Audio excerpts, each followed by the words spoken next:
everyone, welcome to the 21st video of our Biopharmaceutics challenge, whereby today we are going to see the basics of drug clearance. So what exactly does this drug clearance means? Clearance means clearing off, removing, eliminating. So removal of the drug when it occurs, that can occur from a particular organ as well, that can occur from a particular rate as well. So basically it is defined as the hypothetical volume of body fluid containing the drug from which the drug is being removed or cleared off in a specific period of time. That means it will determine the rate of drug elimination. So the simple formula for clearance is elimination rate upon plasma drug concentration. So the unit comes out to be ml per minute. That means the drug concentration is going to be heavily dependent on the elimination rate as well. So that this clearance basically can be from the renal route and a non-renal route as well.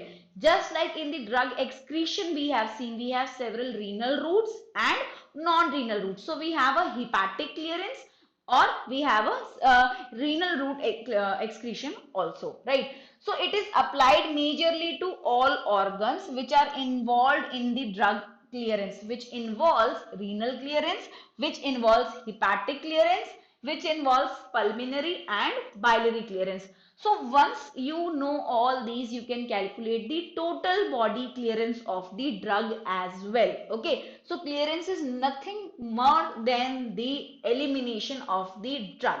So this drug elimination is basically based on, you have seen the process of the urine formation, which includes number one was your glomerular filtration rate, which is GFR, then tubular secretion, then tubular reabsorption. Now in order to determine that renal function, in order to determine the renal function, we use certain endogenous molecules and certain exogenous molecules.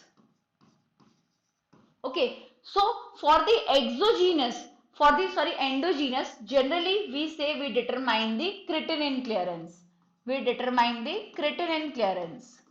Okay, for the exogenous we use inulin. Very important question can be asked from this also. Renal function can be measured, or GFR can be measured using an endogenous component, which is none other than your creatinine, and exogenous component, which is inulin. So this table right now here summarizes the value of the renal clearance.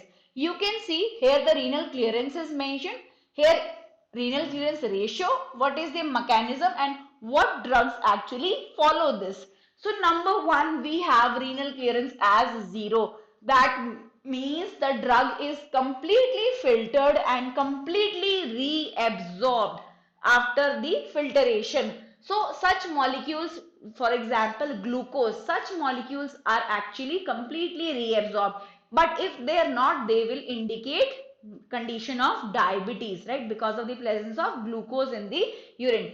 Second, if you have value less than 130, because you have seen the value of GFR is around 125 ml per minute.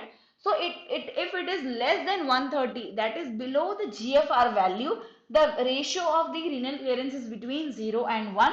In such case, drug will be filtered but reabsorbed partially. This happens with your lipophilic drugs, right?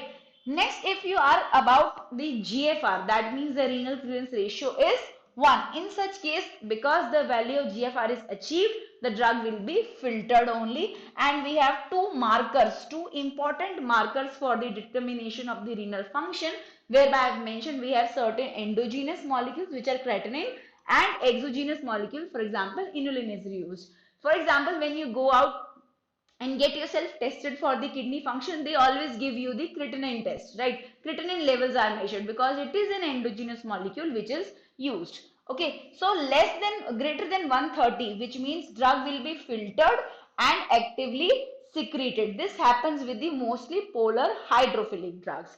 Now if it reaches the value of 650, which is the highest value, That is, the clearance ratio is achieved to be 5. Here the drug clearance will be equal to the renal plasma flow rate. An important example is iodopyracet and para-aminohippuric acid. So students, this right here you can see number one thing was the formula of the clearance, and this table right here is very important for all the pharmacist related exams. Questions are asked. Now what are these clearance formulas based on the compartment modeling? We will cover one in other videos. So basically just this was a basic video to let you introduce with the concept of the clearance. Thank you so much. We will meet in the next class.